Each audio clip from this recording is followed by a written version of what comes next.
भारतीय state bank निज ATM transaction नियम रे परिवर्तन करिछि। एसबीआई निज एटीएम कारोबार शुल्क एवं फ्री उपयोग सीमा रे परिवर्तन घोषणा करिछि। आसंतु जानिबा बैंक कौन कौन परिवर्तन करिछि एवं एहार प्रभाव आपणक उपरे कौन पड़िबो। फ्री ट्रांजैक्शन सीमा रे हेला परिवर्तन। एसबीआई फ्री ट्रांजैक्शन संख्या रे परिवर्तन करिछि।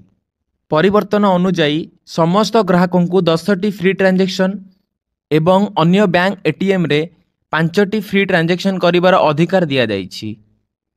अकाउंट रे 25,000 टंका रु 50,000 टंका मध्य रे हाराहारी मासिक बैलेंस रखुथिबा ग्राहकों पई अन्य बैंक रे एटीएम रे 5 थर मागणा कारोबार करिवार सुविधा मिलिबो।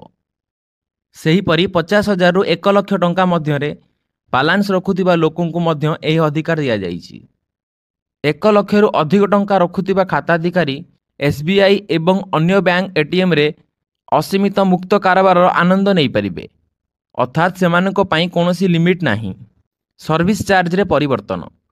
एसबीआई एटीएम रे लागुथिबा चार्ज उपरे मध्य परिवर्तन करिछि।